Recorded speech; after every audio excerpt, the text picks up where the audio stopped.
Tenía 11 años. Era Halloween, caía en viernes y la noche se sentía más fría de lo normal. De ese frío que se queda detrás de las orejas y hace que se te erice el vello de los brazos. En nuestro pueblo había una regla. Todos la conocían, aunque nadie la mencionara mucho. Las vías del tren cortaban en línea recta el borde del pueblo, justo antes del bosque. Del otro lado había una calle sin salida, tal vez 10 casas. Nunca conocimos a nadie que viviera allí. Lo extraño era que no había historias de terror ni leyendas urbanas. En su lugar, había encogimientos de hombros de adultos, vagos, como, no es un buen vecindario, ya no queda nada por ahí. Pero todos los Halloween, los padres repetían la regla con el mismo tono rígido. Quédate de este lado de las vías. Y cada año obedecíamos, hasta ese. Dani, Marcus, Ty y yo íbamos a mitad del recorrido, con las bolsas medio llenas, cuando Marcus habló. ¿Y si vamos a una sola casa pasando las vías? Ty negó con la cabeza de inmediato. Mi mamá me mata. Entonces no le decimos, sonrió Dani. Señaló al final de la calle del cul-de-sac, a través de los listones del letrero del cruce. Allí había un débil resplandor naranja, una calabaza iluminada, parpadeando. Alguien nos está esperando, bromeó Dani. Esperamos hasta que la mayoría de las luces de los porches detrás de nosotros se apagaron, cuando las aceras empezaban a vaciarse y los padres ya habían comenzado a llamar a los niños para entrar. Entonces cruzamos las vías. En cuanto mi pie tocó el otro lado, lo sentí. La temperatura bajó y el aire se volvió húmedo y agrio. Una neblina baja reposaba sobre el pavimento como humo derramado, inmóvil. No se movía con nuestros pasos. Las casas se veían extrañas, como si las hubieran colocado allí a propósito. Contraventanas pintadas, céspedes desaliñados, decoraciones fuera de lugar. Todo parecía hecho a mano, como los accesorios de un set. Calabazas con caras talladas demasiado simétricas, fantasmas de papel colgando de los árboles, todos cortados con la misma plantilla. Ningún movimiento detrás de ninguna ventana. Seguimos andando. El único sonido era el crujido de los envoltorios de dulces dentro de nuestras bolsas. La casa con la calabaza era la tercera antes del final. La luz del porche parpadeaba lentamente. Un esqueleto de plástico colgaba de un columpio. Un cuenco de dulces esperaba sobre una mesita lleno de envoltorios negros acomodados en filas perfectas. Dani no dudó y tomó un puñado. Vi a Marcus y a Ty agarrar uno cada uno y metérselo en la boca, riéndose como si todo fuera un juego. Pero yo no me comí el mío. Lo puse en el bolsillo del abrigo. Algo en el crujido ceroso del envoltorio me hizo estremecer. Supongo que eso es todo, dijo Marcus. Ahí fue cuando lo escuchamos. Clic. La luz de un porche, 2 casas más abajo, se encendió. Luego otra. Y otra. En la calle sin salida, las luces comenzaron a encenderse una tras otra, iluminando cada porche vacío. Un cuenco de dulces negros. Una calabaza sonriente. Demasiadas luces para una calle donde supuestamente nadie vivía. Se sentía como si alguien hubiera estado esperando. Y ahora que habíamos venido, quería que nos quedáramos. Seguimos caminando en el bucle del cul-de-sac, formando medio círculo hacia las vías. Nadie hablaba ya. El aire se sentía más pesado con cada paso, como si la niebla se enroscara en nuestros tobillos para ralentizarnos. Las luces de los porches proyectaban sombras largas sobre los jardines, y cada sombra nos hacía creer que había alguien allí. Aún así, no había más sonidos que nuestros pasos y el suave rozar de los disfraces. Entonces Dani empezó a comportarse raro. Corrió un poco hacia adelante, girando en medio de la calle como si estuviera actuando. «Están matando la vibra», dijo demasiado alto. «Es solo Halloween». Marcus le lanzó una mirada. «Cálmate». Dani no le hizo caso. Algo había llamado su atención. Una rama baja que colgaba sobre un jardín, con algo balanceándose del extremo. Una máscara. Era de papel o algo parecido, pálida y estirada, con cuencas angulares y rasgos hundidos, demasiado específica para ser aleatoria. No parecía una decoración, parecía algo hecho con un propósito. Dani la descolgó y nos la mostró. «Esto sí es genial. Déjala ahí», dije sin pensarlo. «¿En serio?» Pero ya se la estaba poniendo. En cuanto soltó la máscara, esta pareció asentarse, moldeándose a su piel, más como látex que como papel. Se dio un golpecito en la mejilla. Perfecta. Nadie se rió. Ty dio un paso atrás. Los bordes de la máscara quedaban tan pegados a su piel que casi no parecía una máscara, más bien un segundo rostro, uno que no parpadeaba. Entonces su tono cambió. «Terminemos el recorrido», dijo. «Ya casi llegamos». Debí decir que no. Todos debimos hacerlo, pero ninguno quería ser el que rompiera el grupo. Así que lo seguimos. Al girar la curva del callejón sin salida, vimos a la primera figura entrar en la calle. Luego otra y otra. Avanzaban lentamente, caminando lado a lado como si fueran parte de una presentación para la que no habíamos comprado boleto. Hombres y mujeres con ropa anticuada, faldas hasta el piso, abrigos con botones, chalecos descoloridos, todo en tonos apagados y texturas suaves. Llevaban máscaras como la de Dani, todas con la misma quietud perturbadora. No siniestras ni enojadas, solo equivocadas. Y venían hacia nosotros, silenciosos como la niebla. Cuando se detuvieron, fue como si la calle entera exhalara. Cada uno se congeló al mismo tiempo, girando apenas la cabeza hacia nosotros como animales oliendo algo. Ninguno de nosotros se movió. Luego Tai susurró: «¡Corre!» Y lo hicimos. Nuestros pasos tronaban en el asfalto, demasiado ruidosos para ser seguros. La niebla parecía aferrarse a nuestras piernas. Mi bolsa de dulces rebotaba contra mi costado.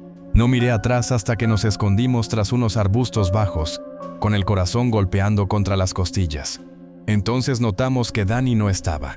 Él iba atrás, siempre el más lento, y de alguna manera no había logrado llegar. Me asomé entre las ramas. Seguía en la calle, caminando torpemente, a unos pocos metros del frente del desfile. La figura más cercana se deslizó hacia él, luego otra. Caminaban con calma, seguros, como si ya lo tuvieran. Dani no gritó ni giró. Se veía acorralado, encorvado, perdido en sus pensamientos. Entonces hizo algo que ninguno de nosotros esperaba. Justo antes de que la figura lo alcanzara, se volvió a poner la máscara que aún tenía en las manos. No crujió, no se dobló. Simplemente se acomodó sobre su rostro como si perteneciera allí. La figura se detuvo a escasos centímetros. Lo examinó y luego se dio la vuelta. La siguiente pasó junto a él, y la otra, hasta que la última lo guió hacia la fila, sin darle chance de escapar.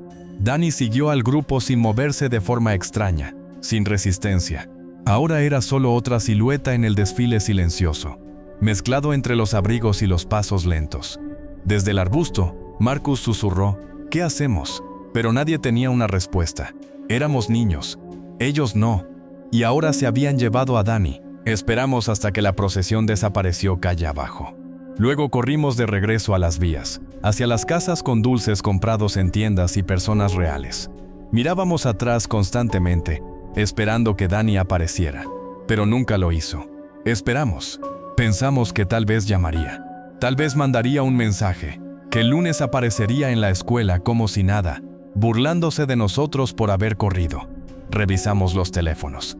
Nada, ni esa noche, ni la mañana siguiente, ni siquiera un «¿dónde están?».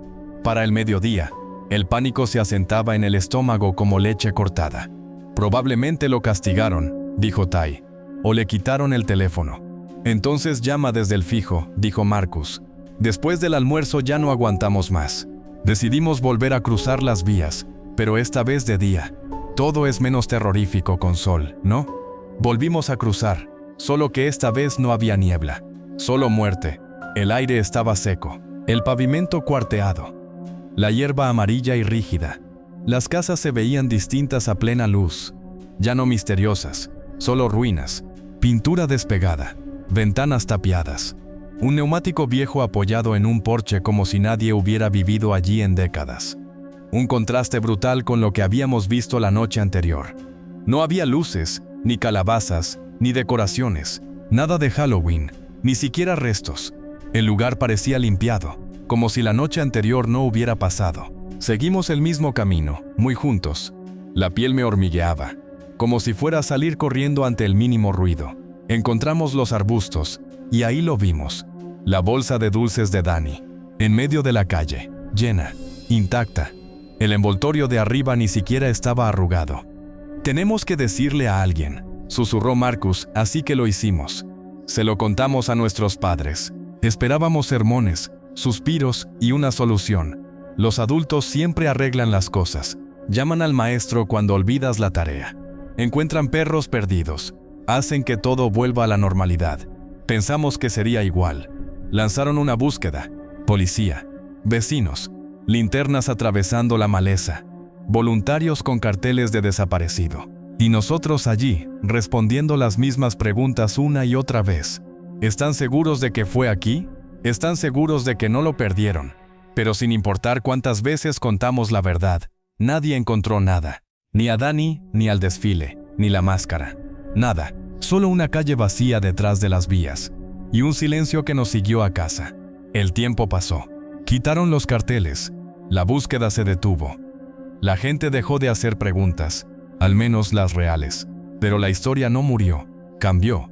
La llamaron la desaparición de Halloween. La convirtieron en una historia de fantasmas. Un niño cruzó las vías una noche de Halloween y nunca regresó. No seas tonto como él. Ya no decían su nombre. En las versiones que se contaban, Dani era solo el niño. Un ejemplo, una advertencia. En la escuela, los nuevos susurraban la historia semanas antes de Halloween y le agregaban detalles inventados, que desafió a un fantasma, que tocó la puerta equivocada, que pisó una tumba enterrada bajo un porche. Nunca los corregimos. ¿Cómo explicar que la verdad era peor que todas esas historias juntas? Que lo vimos desaparecer, que corrimos. Con el tiempo, Marcus dejó de mencionarlo. Ty se mudó el siguiente año. Pero yo no pude olvidarlo. No cuando veía luces parpadear en un porche. No cuando pasaba en bicicleta cerca de las vías y sentía que algo observaba. La advertencia funcionaba. Cada Halloween, los padres decían lo mismo. No crucen las vías. Y funcionaba. Nadie lo hacía. Ya no, nadie excepto yo. Porque necesitaba saber qué había pasado. Alguien tenía que regresar. Hice un plan. Le dije a mis amigos que ya había terminado por esa noche. Que estaba cansado. Que quizá me estaba enfermando. Los saludé mientras subían por Maple Street. Luego retrocedí sin que nadie me viera.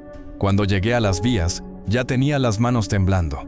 La niebla era más delgada esa vez, pero el frío era el mismo. Uno que no solo muerde la piel, sino que la atraviesa. El callejón sin salida esperaba como si hubiera contenido el aliento por un año entero. El aire estaba tenso, preparado. No toqué puertas, no hablé. Caminé rápido, por la acera con los ojos al frente. Las luces de los porches se encendieron cuando pasé. Una, otra, como si me reconocieran. Encontré los arbustos, igual de enmarañados, resecos por el frío. Me arrodillé y me metí en el hueco donde nos habíamos escondido aquel año. Rodillas en la tierra, brazos apretados contra el cuerpo. El mismo lugar donde vimos a Dani dejar de correr. Contuve la respiración. Y ahí estaba, el desfile. Mismas máscaras, misma ropa, mismo ritmo vacío. Marchaban con la cabeza ligeramente inclinada hacia adelante, como olfateando el aire. Mi pecho se apretó. Me repetí que solo necesitaba verlo otra vez. Confirmar que no era un truco, que no estábamos locos. Entonces algo se movió a mi lado. Una exhalación suave. Apenas un soplo. Giré la cabeza y se me cortó la respiración. Alguien ya estaba allí, agazapado en la oscuridad, tan cerca que podía tocarlo. Su silueta era inconfundible, dolorosamente familiar. La sudadera azul desteñida con la costura del bolsillo desgastada. Los jeans con un dobladillo mal hecho. Las zapatillas viejas con un cordón naranja fluorescente. Dani. Quise hablar. Quise decir su nombre. Agarrarlo del brazo. Pero él hizo un gesto. Levantó una mano, pidiéndome que no me moviera. Mi garganta se cerró. El pecho me ardía. Volteó lentamente la cabeza. La máscara se arrugaba bajo la capucha. La misma máscara que tomó del árbol un año atrás. Material arrugado, tenso, con ojos huecos y una boca amarillenta. Llevó un dedo a los labios del rostro falso. Un gesto de silencio. Luego se puso de pie, no de forma brusca, no robótica, solo, tranquila, constante. Caminó hacia la calle, hacia el desfile. No corrió, no miró atrás, solo se deslizó entre los enmascarados y cayó en línea, como si siempre hubiera pertenecido allí, como si ese fuera su lugar ahora. Esperé hasta que la última figura desapareció. Y entonces corrí. Crucé las vías como si fueran un precipicio. Y cuando llegué a mi vecindario, finalmente respiré. No pude contarlo, ni a mis amigos, ni a mis padres, ni a la policía. ¿Cómo explicarlo? ¿Qué decía? ¿Qué Danny era uno de ellos ahora? ¿Qué tal vez eligió quedarse? ¿O que lo obligaron? No sé qué significa la máscara. No sé si Danny está atrapado, si está feliz, o si queda algo de él ahí dentro. Solo sé que me vio, y que recordaba. Y aún no sé qué parte duele más.